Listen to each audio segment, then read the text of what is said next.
I'm Pamela Portnoy. I'm Alexa Marie Anderson. And no one's okay.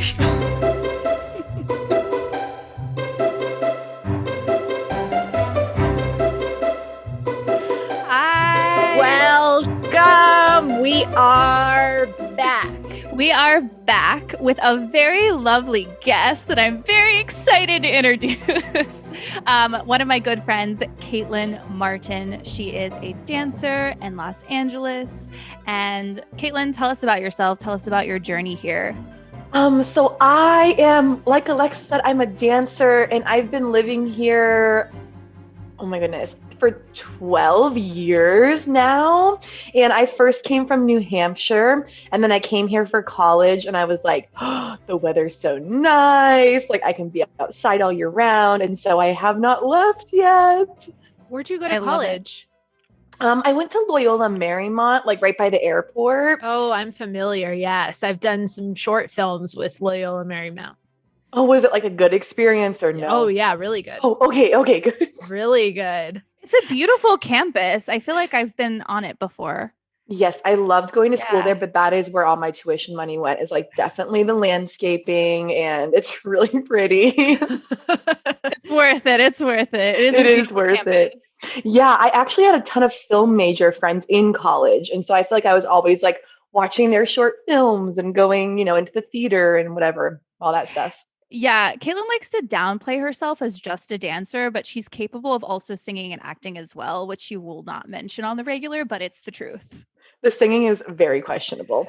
Questionable. All right. I want to hear a little bit of like how you guys have worked together in the past. Yeah. So we did it. We first met doing a show. We did cabaret together in Alaska. We were roommates, actually. Yeah. Is that how you guys got close? Yeah. And it was like our first singing rehearsal, which I was already stressed about because I was like, oh my God, the singing rehearsal, this is what I suck at. And so I was like, I looked at, and they're like, okay, so now you have to pick roommates. I'm like, pick roommates? Like, I just met these people. So I looked over at Alexa and she was like, and I was like, you know what's funny? We both bonded at the audition because we were both, I don't know, we were sitting next to each other, and it was funny because we were sitting on the ground, like underneath a table. Under a table. As you do at like cattle calls. And she looked at me and you're like, if I book this, I'm going to have to cancel like my Coachella plans. And I was like, what do you mean? She's like, yeah, we have to go to Alaska. And I was like, we have to go to Alaska for this? Like, You didn't know? I didn't even know. I just wanted to audition for cabaret. I heard Plan B was great. That was the company we worked for. I was like, all right, I'm going to go. Like, it was just like off the cuff, like just that is hilarious. Usually you go to these auditions and you get cut. So I was like, well, here we are. And it was funny because we both made it to the final round. And because we're both tall redheads, we thought that it was going to be like one of us booking it. And then we saw each other at an audition after we both found out that we booked it. And I see her from across the room, and we're like looking at each other and we're like, who says what? Or like, do I ask her? Like, what happens? Like, what do we do? And we like weirdly like walked up to each other, and I think one of us said something about it. And we're like, oh my God, like we both booked it. Yes, I have like the literal worst memory, but when it comes to like remembering how I met Alexa, it's like very clear in my mind because it is, yeah. Like, like pre-COVID when it was like acceptable to be in like a tiny waiting room with like other sweaty people just like packed in there, and they're like, so this gross is how fine. we used to live, honestly, if you think about it. Yeah. So gross. Yeah. But yeah, and then we were roommates and we became friends because I'm kind of cheap, or I like to say frugal. It's like a nicer way of saying it. And I like brought Alexa along with my frugal ways. I'm like, we're not going to that $40 brunch. Absolutely not. We're going to go to Subway. Because, you're broke actors and you're, on, I guess, location, as you would say. But yeah, it was a fun experience though. We kept each other grounded. It was good. That's amazing. I had this like image when they're like, oh, you have to pick roommates. I had this image of like one of you like putting out like a wanted ad, or like handing it out like a flyer, being like, must love wine, must enjoy Frank Sinatra, must, be able to rehearse with me in the room in our pajamas. I'm like wondering, okay, I know we have a beautiful topic plan, but fuck We it. do. Like what would be on your what would be on your like okay, Roommate what would be on wanted your list? roommate wanted list, and like how did the other match up to like your needs? Are you guys good roommates? I think we are. We're both really type A I slash like okay, probably I never knew I was type A until like Alexa told me, and she's like, I was like, no, I don't think so. She's like, yeah. I think you were talking to me. You're like, my friends told me that I'm like type A, but like I definitely don't think I am. And I was like, How does it come Katelyn? across? No, in a good way. I'm not saying that as a bad thing. I'm not saying type A is a No, I bad know thing. you're not, but like how in what way? She's very, very strict about time, which I am too. Like I love punctuality. I'm very It's a although miracle that we're still working together. no, it's because I've taught myself that I am like stage 10 anal about it and I need to calm down because it's not personal. I think I have it in my mind where if like is someone, and Katelyn, maybe you relate to this, if someone is late to something that they've planned with me, it means they don't care. Yeah. And I'm like, so I get Mhm. really like in my feels and I'm like, they don't care about me. Like they didn't want to show up on time. Like it's dumb, but it's part of who I am. And I just like deal with it. I get better as I go on with life because people are late. Like they have other things going on in their life. Yeah. Like, and I'm not talking about just being completely like an awful human and just like not even like telling you anything and just showing up an hour late. Like I'm not condoning that, but I understand that like there's traffic and there are things that happen in the world and your life. And I am forgiving of that. It's so funny because I have a problem with punctuality, and I think gotten a little bit better. Alexa's gonna be like, she hasn't. No.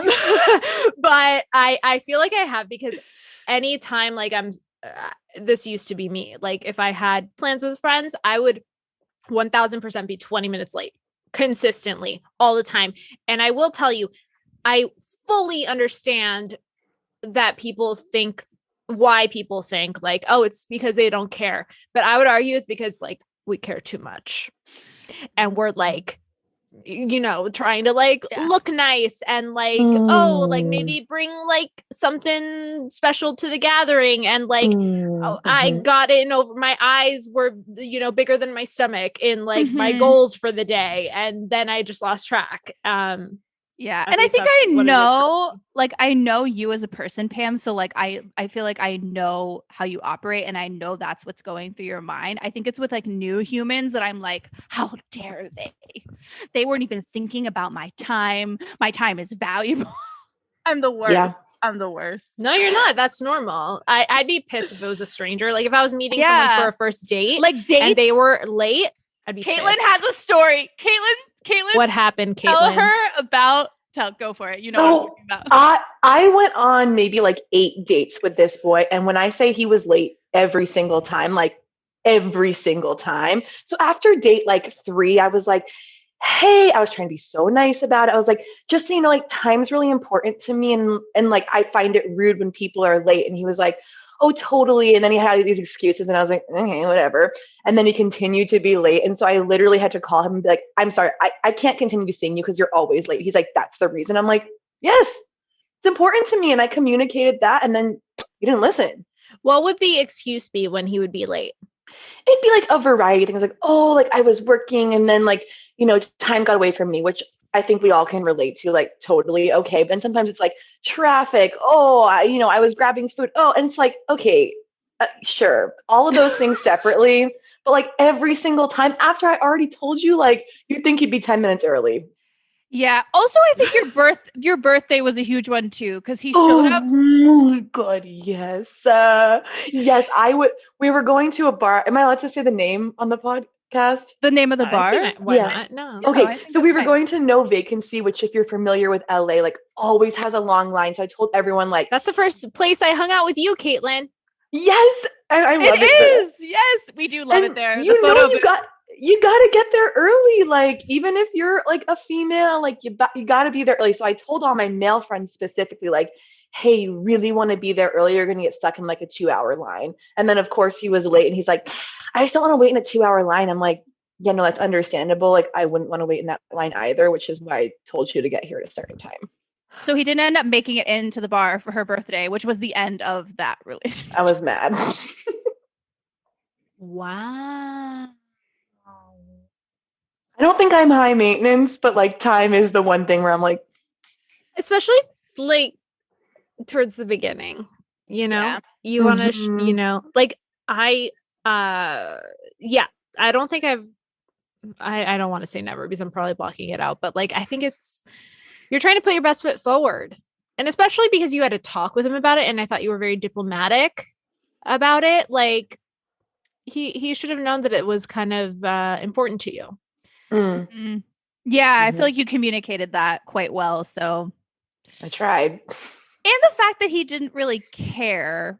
Like, I feel like if I showed up late to someone's birthday and had to wait in a 2-hour line, I would wait in that 2-hour line because, Oh, I like, know you would. I'd be like, up. I'd like climb over the fence. So Yeah, and that's the thing. I'd be like, I'm getting it. That's the thing. Like, Pam, like, even when you're late, like, legit, this woman, this crazy woman, she was late or couldn't make it to a meeting that we had the other day, and she bought me a gift. Well, it was That's so also nice. really rude of me because, like, right when we were supposed to meet is when I texted her and I'm like, something came up and I can't. So You're that too was much. but I understand like how fucking rude it is. I don't just like like whatever. Yeah, like I you understand and I will always apologize profusely, but like it will continue to happen. Sorry, guys. Listen, you are who you are. It was totally fine. We take No you. one's perfect. I'm No one's working on perfect. it, but No one's perfect. We'll see where we get. I have a million and one things that I fuck up on daily. So listen, like, we're not judging, but I think it's important that, like, I think it's helpful too, like, Pam, that you really care and you understand. So it's like, it's never like I'm ever mad at you because I know that you know how it works and you're like, oh fuck. So it's not like I'm ever mad. I know it's bad behavior.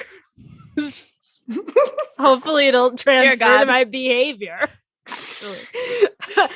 Very good. This is a nice intro. Why are we here? Why are we here? This is fine. This is fine. Here we are. So Katelyn, I've been excited to have you on because you brought up something a couple weeks ago. Yeah, a couple weeks ago. We were talking about Oscar nominated films, and you had a really interesting perspective on that. And I really wanted to talk about it because I do feel like others do feel the same. And let's have a discussion about it. So what is your perspective? Fill us in. So I brought it up, well, mostly because I love a lively debate, Yes. but I was just trying to get the conversation going. But I feel like all the movies currently nominated are sad or depressing, or they don't make me want to watch them, especially in this year of like everything is fairly horrible. To then go and watch a film that's also sad, it like lacks the escapism. And then my point is that like that hasn't always been the case. And when you look at films that won Oscars maybe like 10 or 15 years ago, I don't think that film could be entered in now and even be a nominee, let alone win. And so I wonder, like, is that era of movies gone? Am I just expected to watch the sad ones and accept that that's what's the art right now? Yeah, I think you mentioned Lord of the Rings. Yes. One of the films that won Best Film, and you're and you that's what really brought it home for me when we were discussing it, because you were like, that wouldn't be nominated today. And I was like, no, that's a really solid point. Why do you think so, though? I guess I look at the nominees, and I mean, I guess Black Panther, like a couple years ago was immediately what I thought of.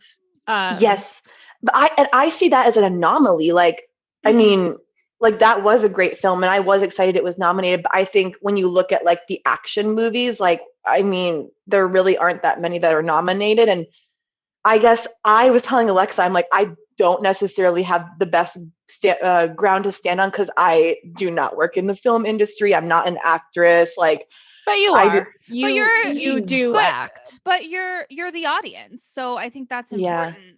And I see, and I live with a film producer, and I interact with a lot of film people in my daily, and I'm always like, man, like I guess I feel like a layperson around all of you guys. And I'm like, if I feel like a layperson and I don't like these movies, like what does the general public think? Well, and here's the thing, like, are we making films for people in our industry, or are we making films for everyone? I think that's really the question. Listen, sorry, I have a hair in my mouth. And I guess like I You think look about really cute while taking it out, Sorry. though. We're keeping it in. I think Excuse about me. like In the Heights coming out during the summer, and it's like, will that be a good enough film to be nominated? Is Yeah. that, I mean, and it hasn't come out yet, so obviously none of us can say, but I'm like, will that even be considered, Mm-hmm. Yeah, no, it's an interesting thought. I enjoy most of the films that are nominated, but I will agree with you in saying that they're dark. Usually they're pretty dark, dealing with social issues and whatnot, which I love, because I love realism, and I think social issues are super important to show on screen. However, there are some times where I'm like, I would like a mix. I would like a Mm-hmm. mixed bag. I think it needs to be more of a mixed bag, because at the end of the day, films are meant to be entertaining.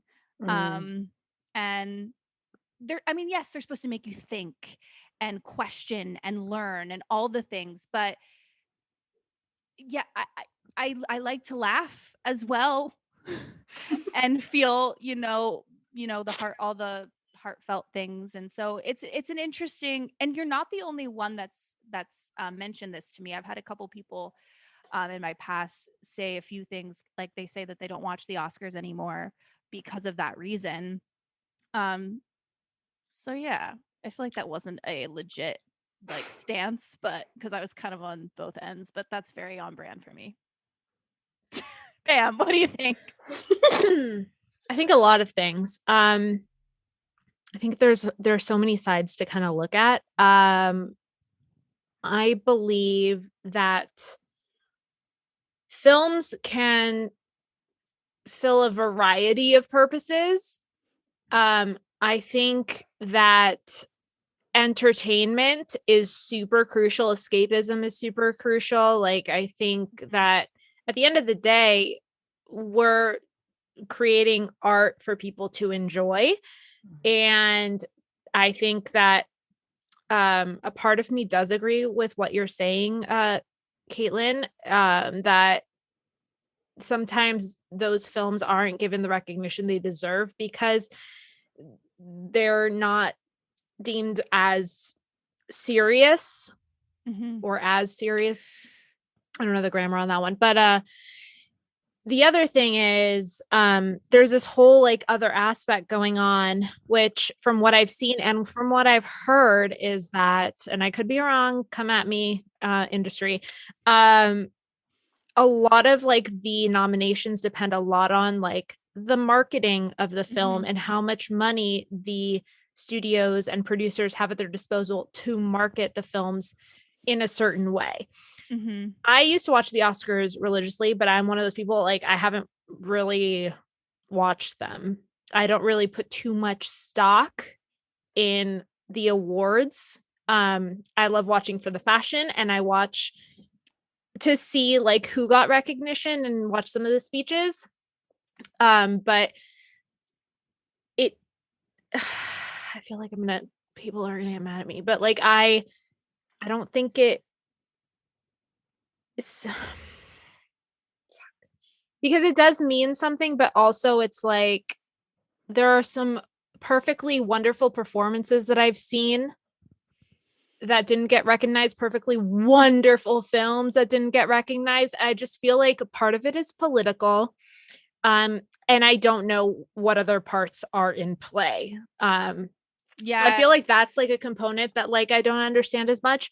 But again, I also think the flip side of that is I think that art is supposed to create social change. Absolutely. And so part of it is beautiful, but I feel like You know, Yeah. there maybe a balance. Yes. I don't know. There needs to be. Yeah. I also, as someone who, as a little girl, dreamed of going to the Oscars, I feel, and also someone who I'm such a comedy gal. I'm such a comedy gal. I love it. I love to do it. I think it just fills my heart. But, and maybe I'm being triggered because of my past, but I had a teacher once in college who she was not my biggest fan, let's just say that, of my work. Um, and she was asking me a couple questions about like what I was performing in other classes. And I told her one of the pieces I was doing. I was like, it's a comedy piece. And she was like, well, if you want to do real acting. And I was like, so I have like that baggage too. And in the Oscars kind of just like drives that home for me. So I hate to watch them because it just makes me sad. Yeah, and I was trying to think because I was talking to someone else and they were like, well, you used to watch Oscar films. I'm like, yeah. And they're like, but those films were sad too. Because I was thinking like, oh, I loved Whiplash. Like I was like deeply like emotionally connected to it. And I was like, it's like that film was like a yell to me. And I feel like the films now are like whispers. Like they whisper their way through. And I'm like, that's not the type of person I am. And like, I will not be engaged by a whisper film for 2 hours, which is like how long Oscar films tend to be right now, which is like another thing that I have a hard time with as someone who can't focus. And so it's like, I don't mind like Black Swan, like loved that too. Like fantastic film. Yeah. Not cheerful in any way. Like it's in no way is that cheerful, but it wasn't a whisper my way through. It was like passionate and big and grand, and I just feel like I don't see any like grand, like passionate films. Yeah, I think it's fair to say the industry is definitely taking a different route for sure. I mean, things have changed over the years. And I mean, to be honest with you, even between film and TV right now, like TV, the writing is where it's at. In a way, it's what's keeping me engaged right now. I feel like it's very cyclical, and right now the television writing is on fire. Yeah, the television writing is just on fire. And listen, like I'm a full believer in everything comes back around too. So I feel like we'll have, like you said, Pam, it's very cyclical. Like I think it'll come back around and we'll have more of those hard-hitting films, maybe something that's those, like Lord of the Rings. It's just it's a very interesting time. But like you did mention COVID, and I think that's very interesting because it's like, is what's going on for the audience today because of what we've gone through? Do we really want to watch these very, I don't want to say very depressing, but they're not light. They're not lighthearted. I don't know. It was hard for me to watch. Not hard for me to watch. It was a beautiful film. But it definitely was hard to get through for me because I was already in like a mental space, and maybe I shouldn't have watched it because I was in a bad mental space. So maybe that's my bad. I don't know. But I watched Nomadland, and beautiful film. I love Frances McDormand, like beautiful, beautiful, beautiful. But I think because of where I was and my personal journey, and I can't speak for everyone, but it just made me really sad. And yeah, I don't know. I'm just talking now. I have an interesting question to pose. So do you think just because of what the nature of, because we're specifically speaking about the Oscars, right? So do you think the nature of like what the Oscars represents in society is the reason why these types of projects are more likely to be nominated? Because we know that like it's going to have this worldwide like recognition, everyone's going to tune in. Because what I've noticed is, I totally see what you guys are saying, that trend has been happening, that it's more social issue films, more serious films that are, you know, being put into the spotlight. But at the same time, like during this time, like I know everybody's been watching Schitt's Creek. I know everybody's been wanting to laugh and watch things that like don't do that. But do you think that it's because it's more representative of like what's going, like what is on, I don't know how to explain what I'm trying to say, but like the problems that we're facing as a society? Absolutely. But I think it's interesting you bring up Schitt's Creek, because Schitt's Creek talks about a lot of social issues throughout that show, but in a way that's, I would argue that it doesn't talk about social issues. Well, it just shows how life can be in a very positive and happy light. Right. Exactly. And I'm just saying it can be done. You can still talk about social issues. Fucking swept. Right. Exactly. I guess I'm just wondering, or Emmys that just happened. I'm posing the question of like, is there film? Are there films out there that could do the same thing? Currently nominated? No. Right. That's yes. Currently nominated. Yes. No, but probably yes. Yes. Yeah, I 100% think so. And I don't want to like sit here and be like, every film has to be Moulin Rouge. No, absolutely not. Yeah. I want a sprinkling of Moulin Rouge in there. You know, even if it's not going to win, like give me one or two. Or like I was even looking at the list before this podcast, and like Toy Story 3 was nominated a few years ago. And it's like, okay, like I don't need the winner to be Toy Story 3, but like I'll take it on the nominees list. It's the recognition. It's not winning an Oscar. It's just the recognition. And yeah, sorry, I got really. So what you're saying is that you want more projects that are more focused on like escapism, entertainment, feel good emotions to be recognized alongside important films. Like not that they're not important, but like films that are more about, you know, current issues. Yeah. And I think people often are like, why does no one watch the Oscars? Like, why is the viewership going down? And it's like, well, if you only make films that people in this city care about, like, like then this city might be excited, but like the whole country and the whole world is not Los Angeles. And like, unfortunately, like a lot of these films just don't have viewership in other parts of the country. Which is why I think what you said, Alexa, is so brilliant about Schitt's Creek. Like they found like this magic formula of like being hilarious and heartwarming, but also like covertly like, and I don't even think that Dan Levy and Eugene Levy like expected it to be such a powerful vehicle for social change. And I think that's what makes it wonderful. But I'm also like a firm believer in that there's room for everything. And I don't know if the Oscars are an adequate like measurement for like the value of a film. I don't know the answer to that, because I know a lot of it can be political and a lot of it has to do with money for marketing and all that. So, but it is interesting. I think there's a lot of moving parts and a lot of things that we don't even know about that are happening with that whole process. I just think it's interesting to talk about as viewers on how we feel. Not that I don't know how much it matters, but you know, like it's interesting to talk about. Yeah, and I want to give space to the fact that like there was probably films that were meant to come out in 2020 that were then pushed that might have been that more like extravagant, like, but that needed a theatrical release. And so they were pushed, you know? So maybe if it had been a different year, but I kind of noticed this last year too. So I think that might be a little bit of an excuse, but it is a factor. Totally. And, you know, it is a business, right?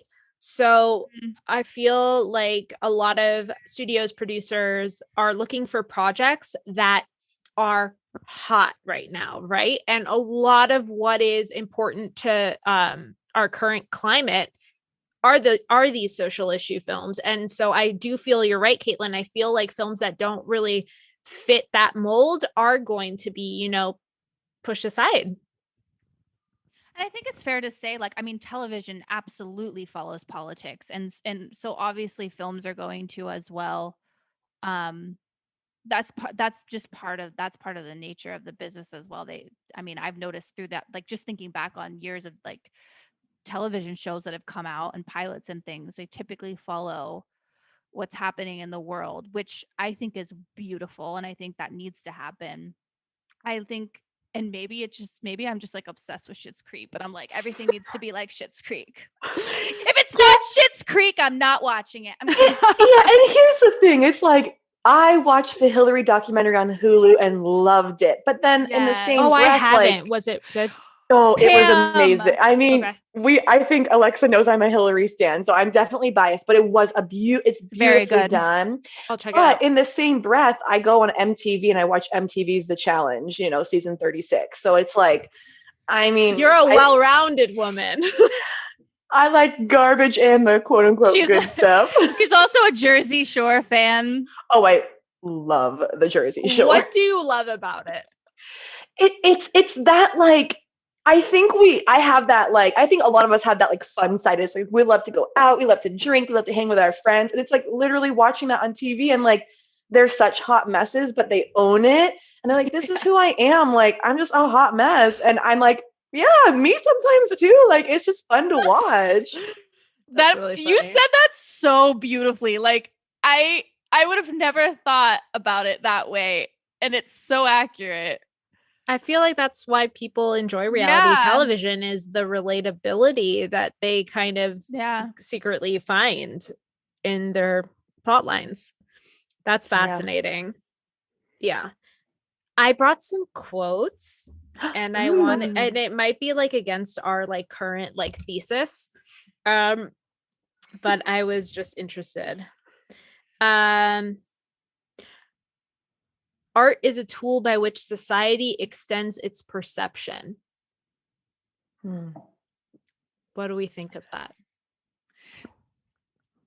This is, and I know this is a little off topic, but I think it ties in, this is a conversation I have with myself as a dancer a lot, because I love to do like contemporary artsy dance. And I'm always like, but if no one sees the art that we're creating, no matter how great the social message is, like, does it change anything? Because no one's viewing it, so it's the tree that falls in the woods. Yes, exactly. So it's like, your film could have the most beautiful, important message, but if no one's watching it, it's like, I mean, it's losing some of its, I guess, not purpose as an art, but some of its power as art, Its voice. Yeah. I agree. Okay. The purpose of art, this is Picasso. The purpose of art is washing the dust off. Okay, sorry. Wow, Pamela. The purpose of art is washing the dust of daily life off our souls. Ooh. I can relate with that. I feel like when I read that, I just think of it as a film that just shakes you out of your routine. Totally. I feel like I've watched films and they've given me a whole new perspective. I also feel like I've watched less serious films that have done that too. I'll put on Legally Blonde and I'll be fired the fuck up. That's what I'm saying. I love me some Legally Blonde. I was watching it the other day. It's on Netflix right now, you guys. It's so good. That lights my fire, honestly. Legally Blonde, that'll like light my passion on fire and be like ready to go. Subjective. Art is so subjective. Well, right. And I think that's important to like know, as well as like, we're just three people in the universe, but there's so many other perspectives and opinions on things, and none of it's wrong. None of it's wrong. Which is the cool thing about art as well. Like, that is kind of amazing in itself. If I like pretend to be a spool of yarn on stage and someone's like, no, you're being a flamingo, I'm be like, you don't know, but that's what you got out of it. Fine. Sure. And I've had that with dance, because like dance is like I mean, I'm not speaking. So I've had people come up to me after shows and be like, I got this message out of that dance. And I was like, that's not what it was about at all. But it doesn't matter because that's what you got out of it as an audience member. And that's how it affected you. So great. Yeah. It can't be judged. It can't be judged too much. I remember like there was a dance project that I had to do when I was in school, and everyone interpreted it the same way except for me. I interpreted it completely different than everyone else. And I was sitting there, we had to like get up in front of the class and do it one at a time. And I'm sitting there like, oh my God, like I can't get up. Like mine's complete. Like this is so wildly different than what everyone else is doing. And I was mortified, but I had to do it.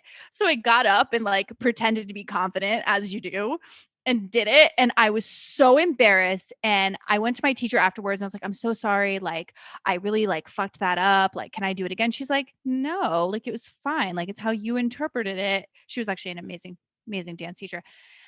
She taught me to meditate and taught me how bad I was at meditating. I'm really not good, but, like, no, it's subjective. No, like you, however you interpret it is for you. Like that's how you were supposed to interpret it. Katelyn, can I pick your brain for a minute? Oh, yeah. Okay. What is your process when you're dancing? Do you have your own personal interpretation of the piece, or do you go into it with kind of like a plan that's already set for you? I don't know. I'm not a dancer, so I don't really know much about the dance world. So please. So I work for a company that is very story based, and Alexa has seen one of our shows. You know, we've done shows on like mental illness, women empowerment, social media, negative effects and pause. Like, so she's very story based. So in that company, I know this dance is about homelessness, and then I take that concept, and as I'm dancing, I have to find, I think, kind of like you guys as actors, like I find my emotional connection to whatever topic it is, and obviously some are a lot easier, but I remember one of my first shows with them was all about mental illness and how it was treated like in the 50s. And so we did like electroshock therapy. And I was like having all these deep emotions, these things that I'm like, I've never experienced, thankfully, electroshock therapy or, you know, any of those like horrible things that they used to do. But I had this like deep, like, it's like that injustice, you know, of what these people were going through. And I just connected so well with it. So it's like, I think kind of like you guys, I'm sure it's like you find that connection to something and then that blossoms into the dance, I think. I love that. That's beautiful. How about your choreography? Because that's something that's like, if you're a dancer, that doesn't mean you're also a choreographer. I will raise my hand on that one because I am so terrible at that. I'm so terrible. No, I am. I really am. But you're so, first of all, I want to point out that you're a beautiful choreographer, but you're also a beautiful teacher. I think it's one to like come up with the moves. It's another to teach it. But when you're coming up with your choreography, especially for something, if it's something to do with a social issue, how do you like, I don't know what the word I'm looking for is. I want to, in simple terms, show that to the audience.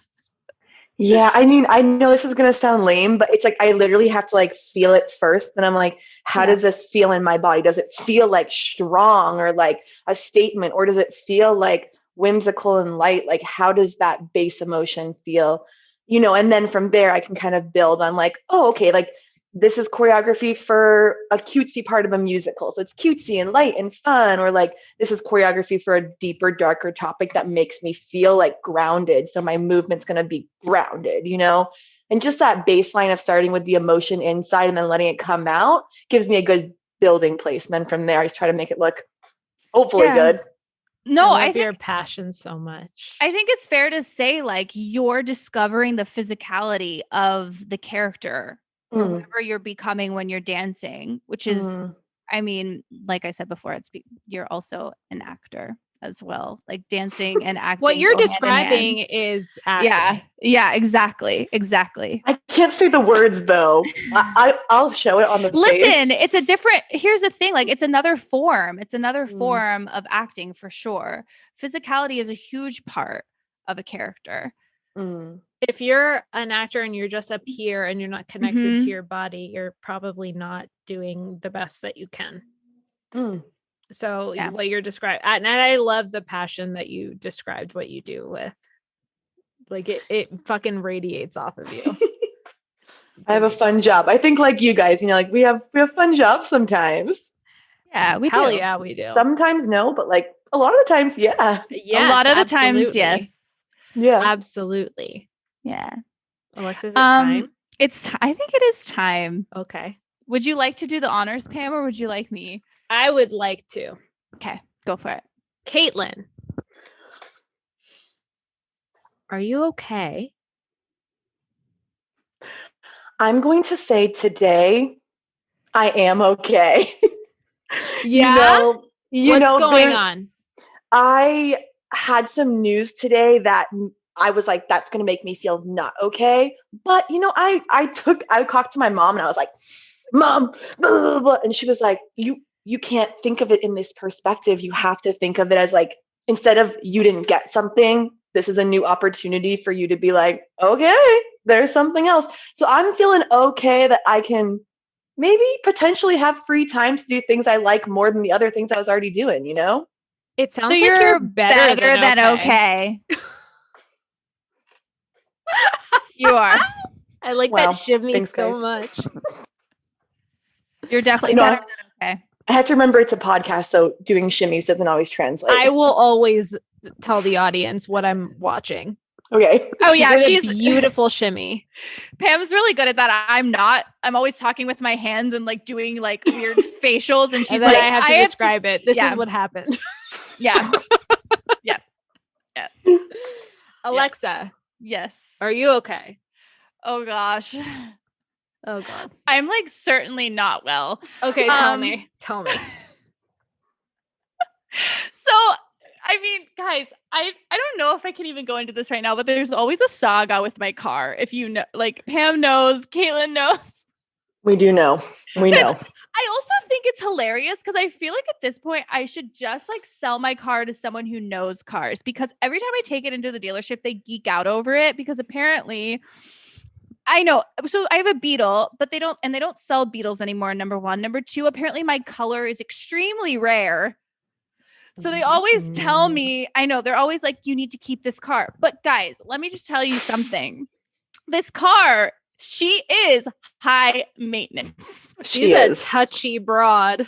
She really is. And like every time I take her in, they like find problems, and she's just like, she's a special gal. She's just a special gal. And so I took her in for a recall, and she came out with like, I took her in for like a little like blowout, and she came out being like, I'm actually gonna need like Botox and like a perm. And I was like, this isn't what we were doing today. So she's like, not my problem, your problem. And she's not cheap, let me tell you, you know, but you know what? It's going to be fine. Like I'm going to figure it out cuz I love her, but I'm really considering, since she's going to be like vintage in a few years apparently, maybe like someone that like can work on cars should have her and take care of her, because I don't know. Comment below because she tells me, like, they tell me things at the dealership and I'm like, I don't know what that is. Like, I don't know how, like, this doesn't make any sense to me. So, you know, that whole thing. But so that was a little frustrating today. So I'm definitely not well. But one of my favorite venting moments that I've ever had from you was, I don't know why she's acting up. I just bought her new shoes. Yeah, I got her new tires, and she was like, all right, I've got new shoes. I don't want to drive anymore. Oh, when she was just like stopping on the highway for no reason. Yeah, that was fun. Loved that one. She's solid though. Like she never leaves me stranded. She always would restart, but like it wasn't cute and definitely terrifying. Not here. We did fix that. She can't strike a pose in the middle of the 101 freeway. Sorry. Yeah, she's like, I'm having a moment. It's like when your dog lays down like in the middle of the road while you're walking. You're like, But yeah, so but it's fine. I don't know. It's like having a child at this point. Not really, but kind of. Very good. It's my car. This is like first world problems. I'm sorry, guys. It's annoying. It can be annoying. Yeah. But anyways, that's my spiel. Pam, are you okay? No. I'm better than okay. I had a lovely day. I was pretty productive. I got a good workout in. I'm also learning how to do pull-ups. And I put in a pull-up bar at my place, and I've been practicing with rubber bands, and I'm getting stronger by the minute, and it's very exciting. That's nuts. That's really hard. Yeah. I mean, I'm using like assisted like rubber bands, and I hope to like slowly like lower the resistance so that I can eventually do it without rubber bands. But you gotta work your way up, and I'm working on it, and it's very exciting, but I have a very sore back and just getting so buff, I don't think I can do a pull-up anymore. I used to in like high school. I can no longer. Never been able to complete one pull-up ever in my life. Ever. Wow. During the presidential challenge, do you remember that? That was the one thing I could Yes. never do. That was the one thing I could not do. I would just hang there and flail like a salmon. You know what's funny? They wouldn't even we as women, we didn't even have to do the pull-up. We just had to do the chin hold, like hold it. They didn't even give us the option, but I was like, I'm gonna do what the boys. I was like, I'm gonna do what the boys do, and like I like barely did one, but because I did one, they were like, "Oh!" And I was like, "Okay, I'll take it." I did one pull up. I'll take it. That can last me for the rest of my life now. That's my goal. Hopefully, in 6 months, I'll get there. Yeah. Keep us updated. I will. I want to know. Yay! Katelyn, where can our listeners follow you? Oh, on my Instagram? Yeah. What's your Instagram? It's Katelyn Fierce. One word. Fierce indeed. She is fierce indeed. Love that so much. I loved your passion and positivity and your really deep thoughts and your intriguing ideas. And it's been such a joy to have you on the show. Oh, thank you both. I'm so happy to be on my first podcast. Woo! Yay! We popped your podcast cherry. Woo woo! Excellent. Yay. We will See you next time. Bye. Bye. Thanks so much for listening. Please don't forget to like, share, subscribe, all the things. If for some reason you want to see more of us, you can follow us on Instagram at No One's Okay. And a special thanks to Jordan Ross Weinhold, Sean Moore, Jason Crow, Claire Palmer, Jackson Palmer, Tiffany Haymoff, Shane Rings, James Liddell, and our podcast is recorded at Soundworks Studios. We can't wait to meet you.